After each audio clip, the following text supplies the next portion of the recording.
Vanguardian TV on the eve of Championship Sunday.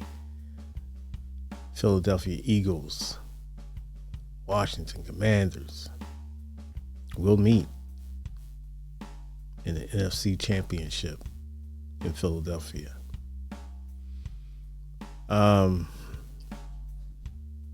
Both games that they have played so far has been nick and tuck. I mean, the first game people sleep on it. Washington held the lead into the fourth quarter. They would get down there, and the Philadelphia's defense was outstanding that night. Washington couldn't punch it in, or they just came up with field goals. Philadelphia hung in there. It wasn't like they were doing anything different, or they were still in a slugfest. So it just came down to who made plays, and Philly made enough plays to get momentum, and Saquon Barkley was able to do what Saquon Barkley does, and he was able to close the game out. He had like 140 in the first game, something like that. Over 100 in the second game. The second game, we already saw it. Philly was up 14-0 before Jalen Hurts got knocked out the game with a concussion. And Kenny Pickett came in, played admirably, and so he made the play that would have sealed the game, but Devontae Smith couldn't come up with it. And the rest is history. Jaden went downfield and with a beautiful pass in the back of the end zone to Jameson Crowder. So this third game, they both know each other well. I think both teams will try to establish the run. We already know Philadelphia has a big offensive line, a massive offensive line, talented offensive line, and they have a good scheme, albeit it's a little bit convoluted, but it works for them. Now the big thing is, how healthy is Jalen Hurts? How healthy is he? You know what I'm saying? That, he admitted that he has, well, not admitted, he said he's going to have to wear a knee brace. So right there, your mobility is hampered. You're not as fluid, as natural as you want to be. Your body would do it, your mind would do it, but now you kind of that apparatus, you kind of it's a little bit more cumbersome to deal with. So Frankie Louvu coming off the edge, and it wasn't a dirty hit. People stops. Enough with that narrative. It was dirty. It wasn't dirty. It's a football play. He made a football play. Unfortunately, Jalen Hurts came up injured and got concussed. It was not a dirty play. It was not a dirty play on Goff. Enough.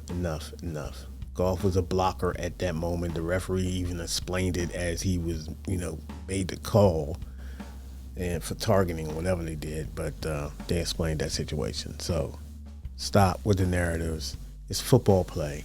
It's instinct, and it's a bang-bang type of situation. It's no one targeting, head hunting, and doing any of that.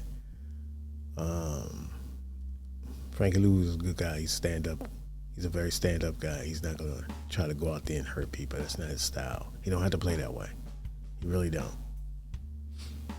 And I bet you would love to have Frankie Louvu on your team. So respect. You know what I'm saying? But the Eagles, back to the Eagles. They can make some plays on the outside and, figure the skins, stack the box.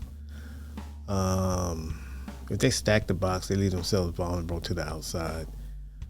Marshawn Lattimore, is he fully healthy? I don't know. He's gotten better, but we'll see with this level of competition. Philadelphia would be a fool not to go to A.J. Brown. The person I worry about the most really on that offense, not more than Saquon, but we already know what Saquon's going to do. But Goddard, tight end, the big tight end, he can kill you. And tight ends kills us, especially down the middle. So that's my worry. My worry right there is Goddard, my concern for him, covering him. Always Devontae Smith, because he can take the top off the defense. If we slip up, the double moves, all that. Mikey Sanders still going to have to be sound. He's been sound. So the safeties, Jeremy Chin and Quan Martin,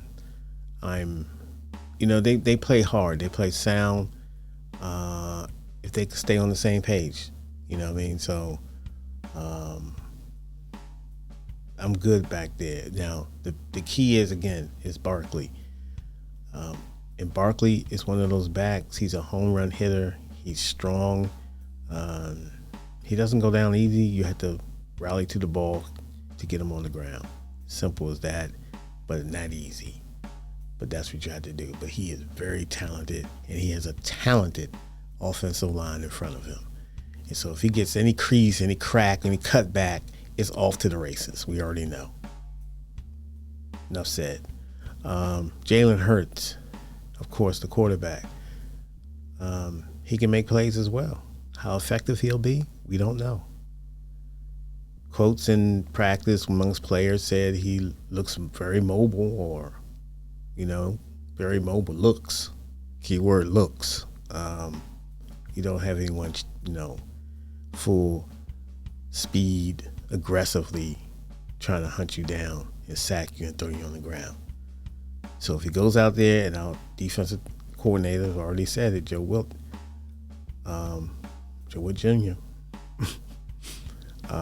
And he was just being honest. If he decides to run, if he wants to put himself at risk, we have to get him down like a running back. We got to treat him like a running back, and that's every player on the team. So, all that bulletin board material. If you need bulletin board material to motivate you to get to the Super Bowl, then I don't know. I don't know what to say about that. But all I know is my mob is ready to play. And Philadelphia is just a short trip up the road. We'll have fans up there. They'll be deep. I think they got like 5 or 6, 7 busloads. Just left yesterday. About 4 more coming up today. Come on. What are we talking about? It's going to be a championship celebration or whatever. You know what I mean? Well, I'm just saying celebration, championship celebration. I'm not saying victory celebration as of yet. That's still to be determined. Hopefully it goes our way. So,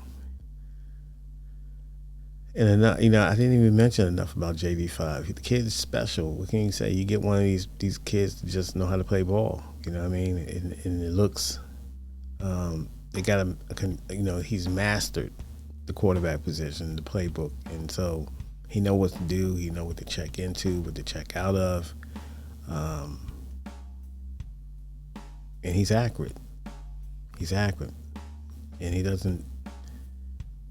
He really rarely puts the ball in harm's way. So he's smart with the football, which I like. He's conscious of that, but yet he plays free. You know what I'm saying? So that's what makes him special, I think. He has a superpower where he's elusive enough in the pocket, and he's looking downfield as he's running. He's not always looking to just run, but he has that ability whenever he wants to pull that out of his bag. So he's a special player, man. You know what I'm saying? So I think he should get some MVP votes. But I get it, he's a rookie. Certainly he should get Rookie of the Year, Offensive Rookie of the Year. So respect to Bo Nix. He had an incredible season as well. But we'll see how the votes tally up. And Brock Bowers as well. Great season for the Raiders. So we'll see how the votes tally up, and congratulations to whoever won. It was an outstanding year for everyone that's been honored or has been a finalist for these awards and these accolades. So, and you got another class to come right behind, so we never know. You know what I mean? So you had Stroud the year before, what was phenomenal season. JD5, which was still writing the story of his season, but it's obviously one of the best seasons ever as a player in that position, as far as a position anywhere on the football field. You know what I mean? It's not just quarterback, as a player. So I'm sure someone come up next year and have a phenomenal year too. But we're talking about this year. We still got work to do. And hey man, it's just a game. Let's it's still NFC East party, but it's just a game. And so win or lose, we can all celebrate. Toast and because we were part of the historic event. And so peace, love, and happiness. One.